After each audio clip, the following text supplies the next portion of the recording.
Faktanya, transmisi radio yang mereka lakukan pada pukul 8.43 pagi tadi itu merupakan transmisi radio terakhir dari mereka.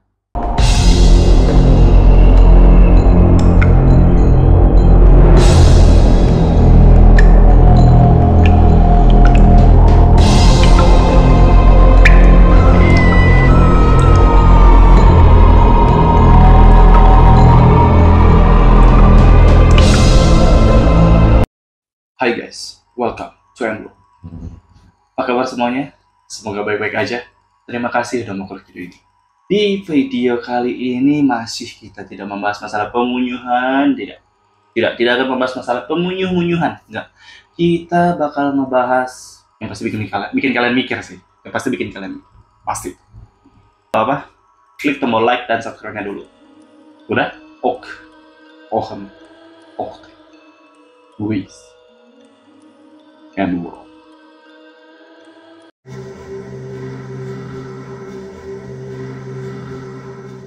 Oke, kali ini kita akan ngebahas satu orang pilot wanita. Ya, pilot wanita pertama yang bersejarah. Kita bakal belajar sejarah dikit juga sih ya. Ya pokoknya dia lah. Dia bernama Amelia Earhart. Amelia Earhart adalah seorang penerbang wanita yang menangkap imajinasi dunia dengan prestasi terbangnya yang berani. Wih, bahasa gue bagus kan? Dia lahir pada tanggal 24 Juli 1897 di Atchison, Kansas. Gue nggak ngerti bacanya Atchison, itulah pokoknya. Di daerah Kansas. Earhart ini benar-benar senang di dunia penerbangan tuh dari sejak usia dini.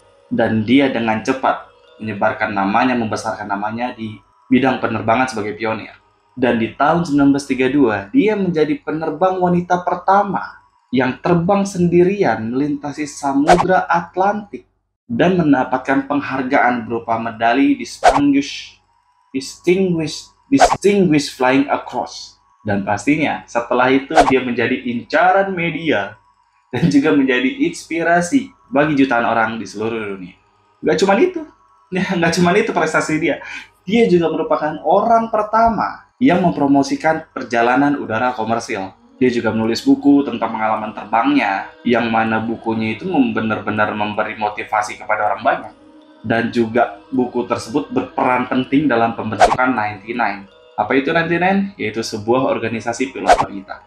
Tapi Earhart tidak puas sampai situ, karena pada tahun 1937, Earhart mulai berupaya untuk terbang keliling dunia, yang mana dia bertujuan untuk benar-benar mengasah keterampilan dia di dunia penerbangan.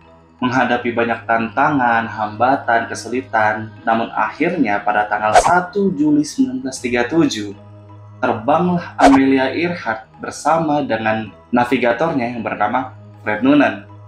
Ya, mereka berdua akhirnya melakukan perjalanan tersebut. Mereka berangkat dari Oakland, California, dengan pesawat Lockheed Electra bermesin ganda dalam rangka penerbangan lintas benua ke timur. Mereka terbang dan akhirnya mendarat di kota Lae di New Guinea. Itu tanggal 1 Julinya tuh, tahun 1937. Nah, tanggal 2 Juli 1937, Earhart sama Noonan nih pergi lagi nih dari Pulau Lae dengan tujuan ke Pulau Holland. Nah, itulah pokoknya. Holland itu pulau kecil di daerah Samudra Pasifik, yang mana dia ke sana tujuannya buat ngisi bahan bakar. Dan jarak dari Pulau Lae ke Pulau Holland itu sekitar 2.500 mil. Namun ternyata selama perjalanan mereka dari Pulau Lae ke Pulau Holland, mereka mendapatkan sebuah hambatan, yaitu mereka harus menghadapi situasi di mana kala itu kondisi langit gelap, transmisi radio juga bermasalah, dan persediaan bahan bakar mereka yang semakin tipis, yang mana akhirnya membuat mereka tidak berhasil mencapai Pulau Holland dan menghilang tanpa jejak. Upaya pencarian secara ekstensif terus dilakukan selama berminggu-minggu, berbulan-bulan, namun mereka nggak ketemu juga. Dan akhirnya beberapa spekulasi pun muncul. Ini yang akan kita bahas. Pertama, crash and sink theory. Beberapa berpendapat kalau penyebab menghilangnya mereka itu benar-benar murni karena kehabisan bahan bakar. Mereka kayak kehabisan bahan bakar, jatuh, tenggelam. Karena pada saat itu ada satu buah kapal itu yang dijulukin sebagai ya kapal piket lah, kapal tugas. Yang mana kapal piket itu punya nama resmi USCGC Itasha. Yang kala itu memang dia standby di Pulau Holland itu buat ngedukung proyek penerbangan si Earhart sama Noonan ini. Nah, waktu itu si Itasha ini, kapal piket ini, mencoba melakukan kontak dengan Earhart, yang mana waktu itu si pesawat Earhart ini masih berjarak 320 km dari Pulau Holland. Cuman, nggak ada tanda-tanda kalau si pesawat Earhart ini menerima transmisi radio dari Itasha ini. Sama sekali nggak ada tanda yang kalau si Earhart ini dapat transmisi dari radio Itasha ini. Jangankan balasan, tanda terimanya pun nggak ada.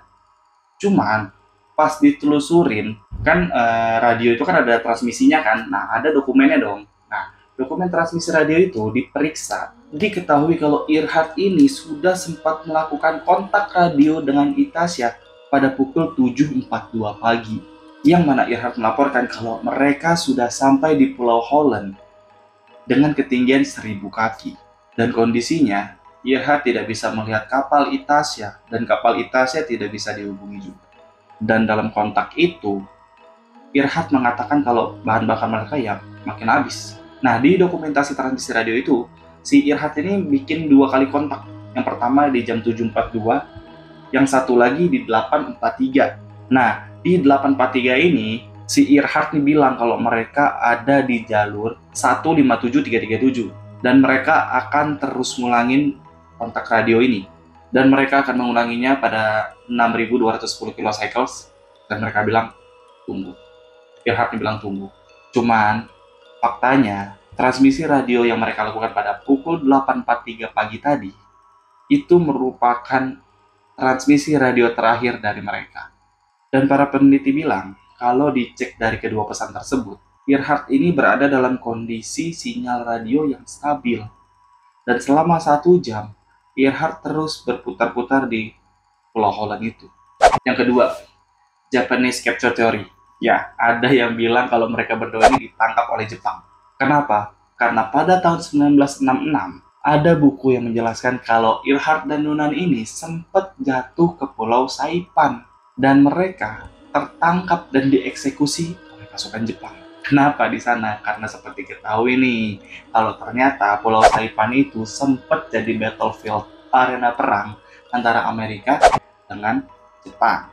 Di tahun 1990, serial NBC Unsolved Mysteries itu juga sempat menayangkan sebuah wawancara dengan seorang wanita yang mana wanita itu bersaksi kalau dia penduduk asli dari Pulau Saipan. Dan si wanita itu bersaksi kalau dia melihat dengan mata kepalanya sendiri pasukan Jepang mengeksekusi langsung Amelia Earhart dan Fred Noonan ini depan mata kepala dia sendiri ya. Namun nggak ada konfirmasi mengenai pengakuan ini dan seluruh bukti foto dan gambar yang disajikan di wawancara itu sudah disahkan kalau itu adalah palsu. Yang mana foto-foto itu diambil sebelum penerbangannya si Earhart sama Noonan ini. Ketiga, konspirasinya. Nah, karena mereka hilang tiba-tiba, nggak mungkin dong nggak ada konspirasi yang muncul, pasti muncul. Ada yang bilang kalau Earhart ini sebenarnya adalah mata-mata Amerika buat nyelidikin Jepang. Cuman teori itu langsung dibantah sama UPI atau United Press International. Mereka bilang nggak, Earhart bukan mata-mata Amerika.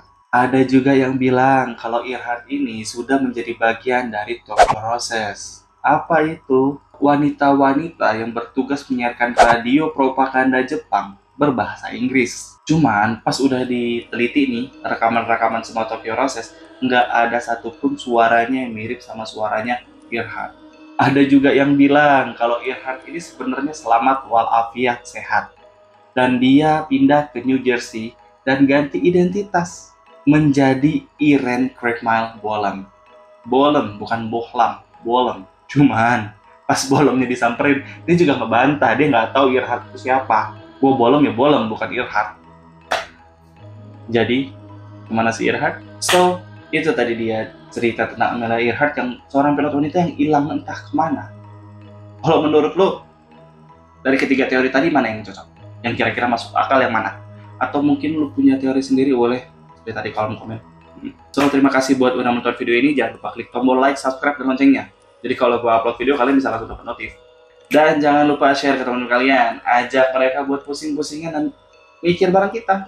Biar kita nggak pusing sendiri. Follow Instagram gue di @ferdian_gusta. Kalian kalau mau minta bahas apa di situ bisa langsung cek gue aja. So, serius video. Ciao.